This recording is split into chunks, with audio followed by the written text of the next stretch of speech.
Good morning, everybody. On behalf of the Chamber and all the cities we serve, Miramar, Pembroke Pines, Weston, West Park, and Pembroke Park, your life coach today, Daniela, and today's Chamber University, Mastering the Art of Being Present, boosting productivity in work and life. You see, Daniela, I'm already making it for me. So I hope you also make it for yourself. So today's host is Daniela. She is a life coach at Daniela D Coaching. We have a couple more people coming in. A little bit about Daniela before we start. She moved to the US in 2012 with her husband and kids, seeking new opportunities and experiences. The cultural shift left her feeling isolated and yearning for more meaningful connections, both with those around her and with herself. A few years later, a transformative course taught her to communicate across cultural differences, breaking down barriers. She discovered many others shared the same sense of loneliness and separations, but she also discovered the powerful impact that being present at every moment can have in everyone's life. Empowered, she became a certified life coach and mindset trainer in 2022. She finds immense fulfillment helping others discover their voice, navigate challenges, and embrace the abundance of life. With that said, Daniela, go ahead and kick us off. Well, thank you very much for that introduction and welcome everyone. So the subject we're going to be covering today is how to get from distracted to driven by mastering the art of being present. And that will actually boost your productivity both in your life and in your companies if you run a company. So my hopes here, I'm going to do talk to you a little bit about what that means at the beginning, and then I'm gonna end up with a number of tips that you can apply both for your company and for yourself, and I hope they are very useful for everyone. So first of all, let's start speaking about what does it mean to be present? Because many times people think, well, I'm here, right? I'm breathing, so that means I'm present.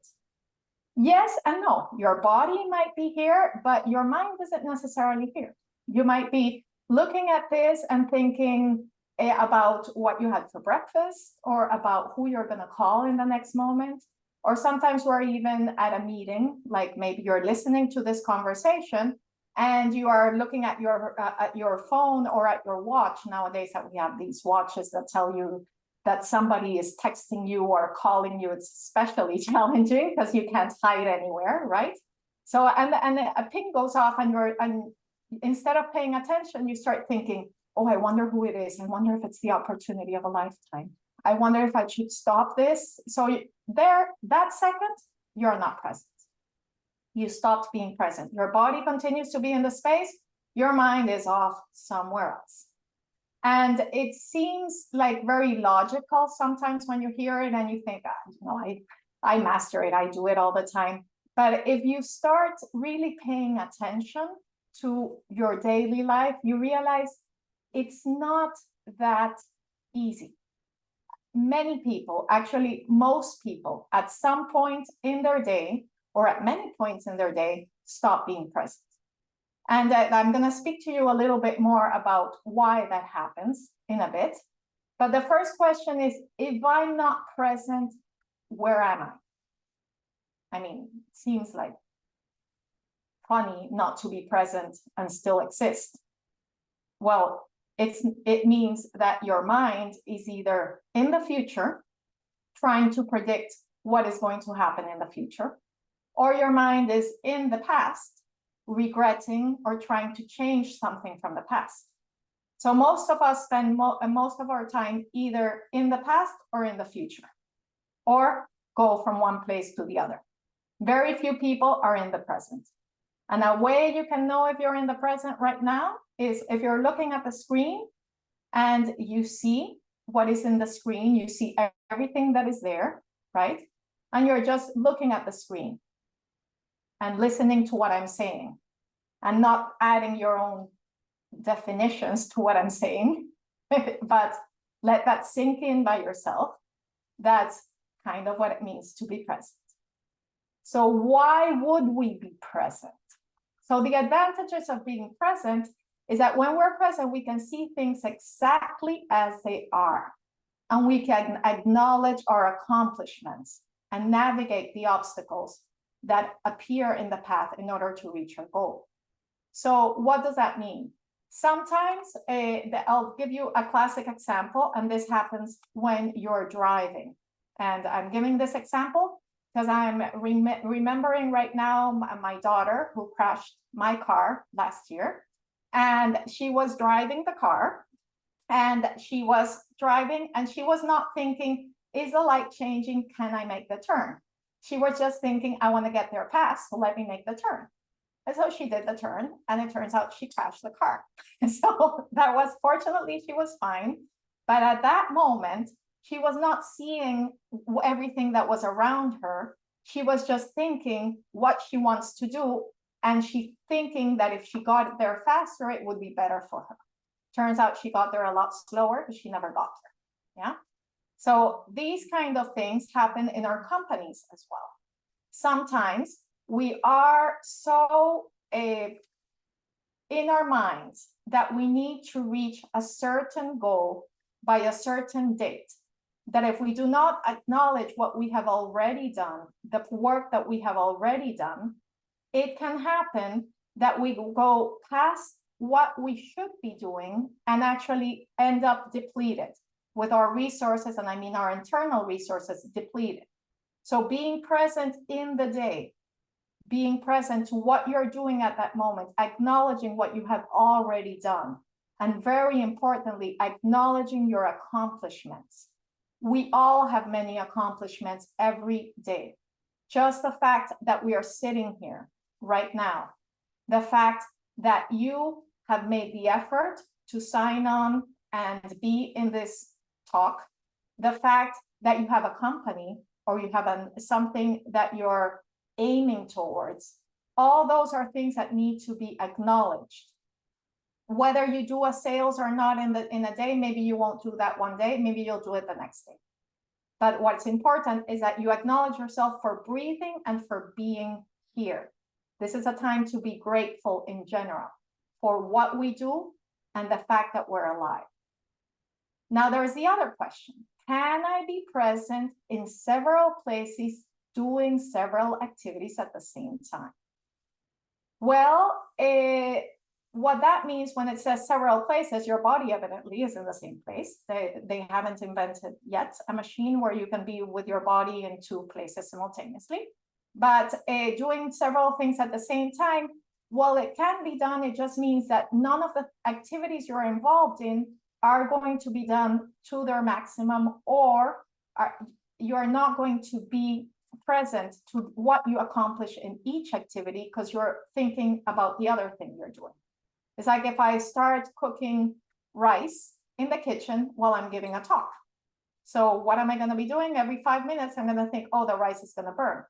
You know, let me finish this up quickly so I can go running to the kitchen and turn off the rice.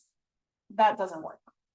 Or if you're at a meeting and while you're in the meeting, you're thinking about the fact that after the person stops talking, you want to have them do something else or have them say something else to please you. What does that mean? You're not present. You're present to what you want. You're not present to what the person is saying. Okay. So where do we want to be present? We want to be present, first of all, to our goals. And that means both your company and your personal goals, both for the day and long term. And what I mean by for the day and long term is that you may have goals that you set for yourself each day, and be present to when you achieve them or when you don't achieve them. And you have also goals that are long term. Usually we plan our long-term goals and then we work backwards and think, okay, if by the end of April, I want to have 10 new clients, that means that I need to call these many clients every day. Yeah. So by being present to our goals, if something in the moment happens or shifts so that it's not in accordance to what you were planning, you can make that shift in direction, but still keep going towards your goal. Maybe you were planning to call people that day to make a phone calls all day, and it turns out your phone service goes down. So you keep your goal in mind and say, okay, no phone service, so let me go out and talk to people on the street and get to know people that way. So you just shift the way you're doing things because you're present to what the goal is. And the other important thing is to be present to your strengths. And what does that mean? Your strengths are the activities that you have to do within your company that leave you more energized once you do them. We all have things that we have to do for our family, for our life, or for our company that we do not really enjoy doing. So these are things that if we could, we try to avoid actually doing them. For some people, it's doing numbers. For some people, it's organizational things. It doesn't matter what it is, but just be present to what is the thing that leaves you actually empowered to do. That when you get up in the morning and you say, oh, I'm so happy that today I get to give this talk. This is something, for example, for me, something I really enjoy doing is giving talks to people. So when I know I'm going to do it, I'm happy and I'm looking forward to it. So if it wasn't something that I enjoyed doing, I would find someone else that would be able to give the talk in my place. That way, they are doing something that is their strength, and in terms, because it's their strength, everybody else is going to enjoy it a lot more. Because there is something about it's like contagious. If you're happy, if you feel energized, other people feel it and they can get into that wavelength. Whereas if you're dreading it, one thing I dread, for example, is doing numbers. I really do not like sitting down and looking at the accounts and seeing how much is spent here, how much is spent there, which is actually funny because I used to like that a lot about 10 years ago, but something shifted there and I said, I want no more of that. But if I have to do that, I know that I'm going to leave it towards the end of the day so that I can spend the first half of my day enjoying everything that I'm doing. And those things that I don't enjoy doing, I do have to do them, so I do them. But at the end of the day, where I'm going to be going to bed soon after that anyway, so if I'm exhausted, it doesn't matter. You don't want to take away your energy at the beginning of the day. So you have to look at the activities you do every day for work or for life and be honest. Be honest with yourself, because it's all, I mean, nobody else is going to find out what you say or what you don't say. So be honest with yourself. Do I enjoy this? Does it keep me energized? It does. Okay, so let me put it towards the beginning of the day. Does it not keep me energized? Okay, let me try to do it at the end of the day, or if it's possible, maybe do it only once a week, if it's something that doesn't need to be done every day. Okay, or if it's even more possible, you could delegate it. If there's always a possibility to find somebody outside to outsource and to have them do it if it's something that is their strength. You don't need to do everything. So managing your strengths and distractions can have a significant impact on productivity and happiness. So part of what I was talking about productivity is what I mentioned before, in having people get into the same wavelength you might be in. If you are happy about what you're doing, people will be happy participating with you in that. But also in terms of happiness, when we're doing things that we do not enjoy doing, that triggers a stress response in the body. Okay, it's a similar response, which is funny because the body doesn't actually know the difference between a tiger about to eat you and you having to do your taxes. If you don't like doing the taxes, the response of the body is the same. It's like danger, fear, hide.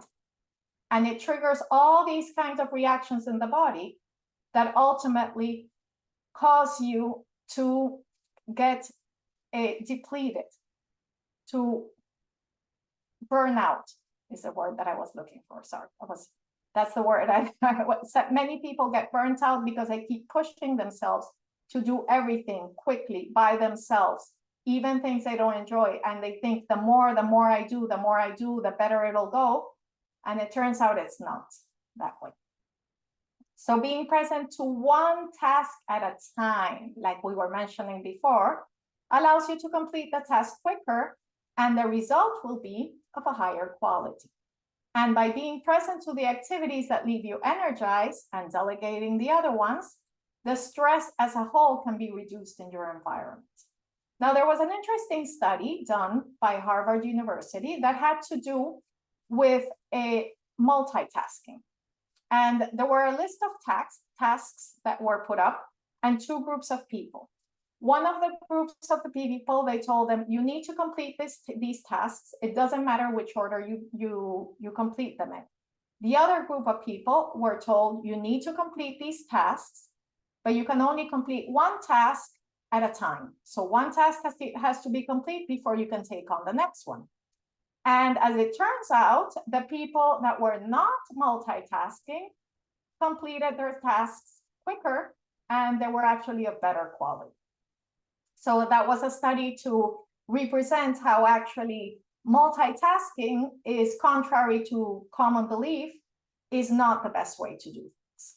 It's better to concentrate on one thing and then go on to the next one.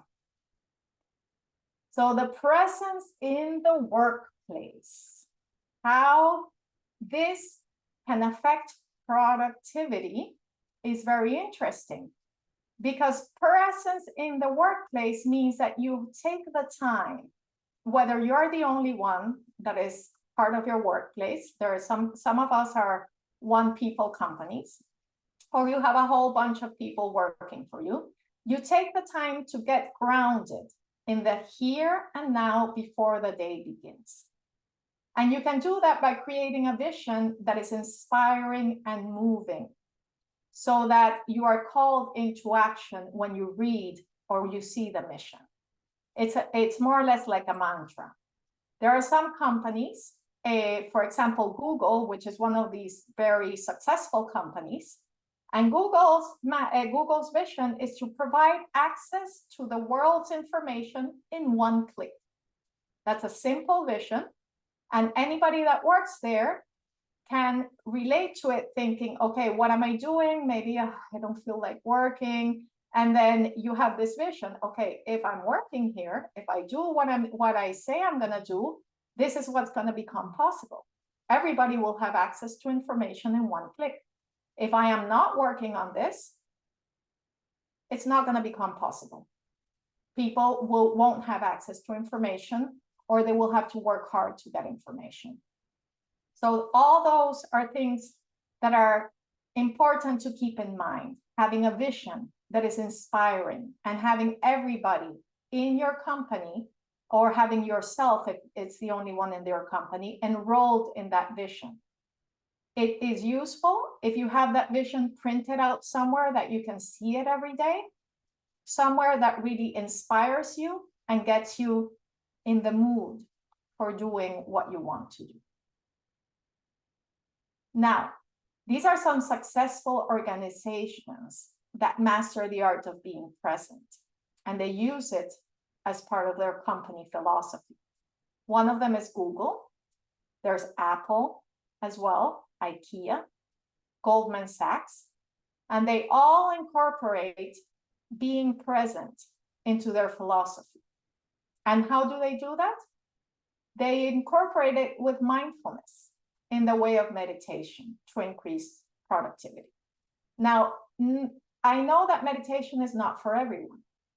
Actually, the first time I was asked to meditate, I had the idea in my head that meditation meant leaving your mind blank. So I tried to meditate, my mind wouldn't go blank. So what would come into my mind constantly was like, you're doing it wrong, you're doing it wrong, you're never going to be able to meditate, you might as well just stop, give up, that's not what it's about. So it got me actually more frustrated than relaxed. Eventually, someone taught me that meditation is just the fact of sitting down and breathing, and whatever comes into your mind, just don't get hooked on it, don't get triggered by it, let it go by, it'll go by. So here are some techniques other than meditation for being present. So the first technique that I'm gonna go through now has to do with mindful breathing. And so this is something you can do at any moment in your day. You can do it with your eyes closed, with your eyes open, it doesn't matter. But just focus on the way the air feels as it enters your body and as it exits your body. Yeah, especially if you're feeling tension anywhere in your body. And this is particularly useful for me at night when I'm lying down. I sometimes have tension on my shoulders, and I just focus on the air moving in and moving out, and I visualize the air going towards my shoulders. And that actually relaxes the body completely.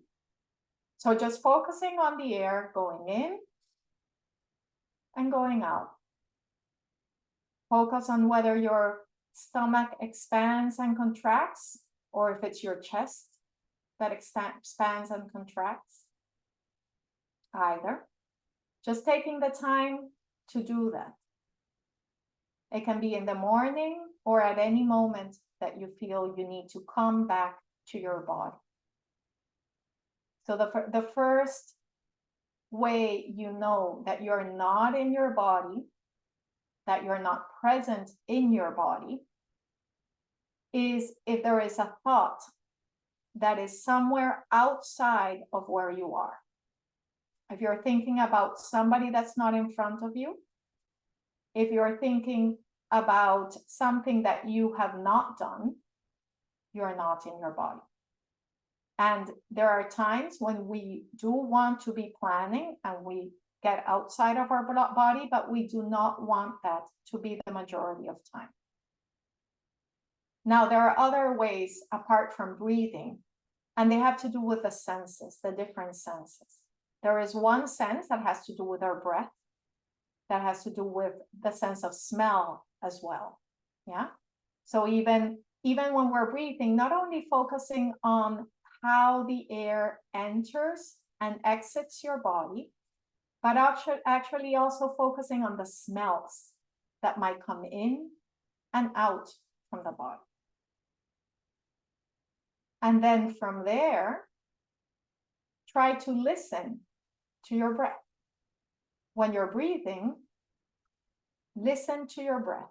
It doesn't matter if it's with your eyes open or closed. In fact, if somebody is driving, it's better that they do not do this with their eyes closed. Keep your eyes open. And you can just breathe and listen to the air as it enters and exits your body. There's another very interesting way of becoming present, and it has to do with your vision, with focusing on whatever is in front of you. You focus on it intently, as if you were taking a photograph of it. So taking every detail of what you're seeing, the colors, the shapes, just like if it was a mental photograph. And you focus on that a little bit. That brings you back into the present, into your body. This is talking about driving. Once again, this is particularly useful if you're driving and you're seeing that you're focusing on things that are other than your driving. If you look at the car or the pavement in front of you and really try to take in those colors, those shapes, you will be more present in your car.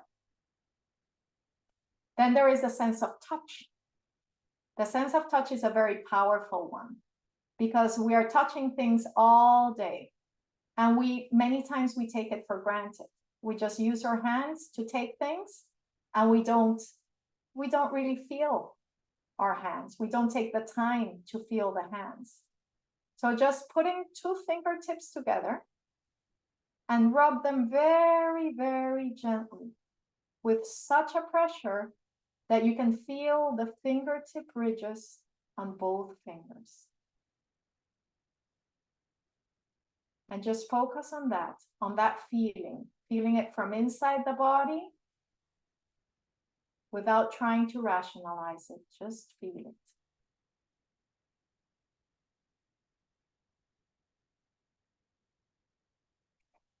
And then there's a sense of taste, which is very useful when we're eating. This sense of taste actually is taken for granted often as well.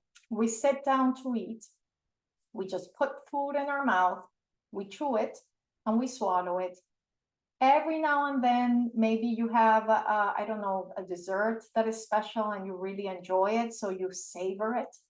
But most of the other food is like if you were a garbage processor. You just chug it in, you know, chew it, and out it goes. And if you just take the time of really feeling and sensing the taste in the food that you're eating every day as you're eating it, and sensing the how your mouth chews the food, the crunch in it, if there's crunch, if there's no crunch, if it's smooth, if it's not smooth, just using your mouth. Your mouth is like it's almost like a museum in there with the amount of sensations and the amount of experiences you can have. It's incredible. And it's very useful as well if you're trying to become more conscious of what you're eating, because it helps you really eat what you need, because you're focusing on what the experience of eating is. And then one that I had mentioned a little bit before, but I want to bring back to you, has to do with listening. So when we're listening, we can also focus on, if we're listening to somebody that is speaking, we can focus on the ring of their voice, if it's high-pitched or a low-pitched ring.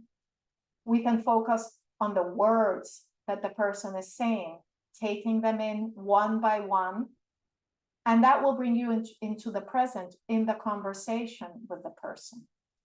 You will actually be able to have a much greater relationship and a much greater integration with the person when you are really listening to what they're saying, word by word.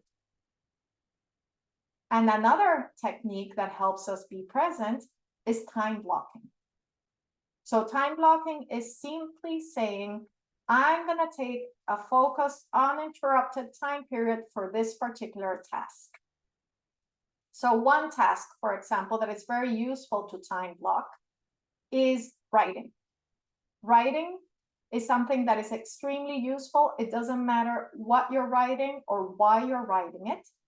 But when you are writing, it lets you let go of any thoughts that are in the way that will not allow you to move through your day freely. So putting a time block in the mornings is good if you have time. If you do not usually have time in the morning, just someday in the day to even write, even if it's 10 words, just write them out, get them out of the way so that they're not bothering you all day. And these focused uninterrupted time periods should be with no phone, which is a real challenge, no computer, no little messages in your wristwatch that are telling you that somebody is calling you. And if you are in charge of other people in your household, it should be a time, even if it's 5 minutes, that you say, I'm going to take these 5 minutes. Please give me these 5 minutes of peace. Okay. So then these are the tips for a present life. So first of all, we need to set screen-free times. And this is a great challenge for many, many people. Times in which we turn off our phone and times where we do not use electronics. This is particularly useful at nighttime. It is almost impossible. It's not impossible, but it doesn't give you a good sleep. If you have your phone and you're reading your phone right as you're in bed, and then you put your phone down and you want to sleep. Because all those things that you just read are going around and around in your brain and are not going to allow you to sleep. And the other thing is that the bright light in your face just before you're sleeping is going to actually keep you awake longer. Another useful tip is to focus on one specific point. That's what I was explaining to you before. So you focus on one specific point in front of you as if you were taking a photograph of it. So as if you were about to tell somebody in the next minute what it was you saw, and they needed to understand it completely just from your description. So you're going to look at it that intently. And this is actually really useful if you're ever speaking to somebody that you are getting triggered by. Maybe you're getting triggered by the way they are or by what they're saying. And it's somebody that you need to talk to. So focus on that person's eyes. Just focus on the color of their eyes, really take in their eyes or their facial expression, and that will actually help you relax and have a better conversation with the person. It will bring down your guard so you're not on high alert mode that the person is going to do something to you. Okay? Another thing is voice mirroring. Now, what does that mean? It means that you repeat everything you hear in the same words that you're hearing it, with the same tone that you're hearing it, as if you were going to say it the exact thing to someone else. So for example, if you were voice mirroring this part of what I'm telling you, you would be repeating it in your head with the same tone that I'm saying it, in the same intonation that I'm using, at the same speed that I'm using. Just repeat the words one after the other in your head after I say them. Okay, so not out loud, but in your head. And this is very useful when you're meeting a new client. It's extremely useful because you get to listen to what they're actually saying and take in information that is not even included in the words, but that has to do more with the tone they're using and the emotion that they're using. So voice mirroring is a technique that helps you be present, and it's an extremely powerful technique for life and for work. Another tip is to balance your work and personal life. So make sure that each day you have a specific time of day where you do not work at all. We cannot work 24 hours a day. Okay? It will drain you. It will leave you burnt out completely.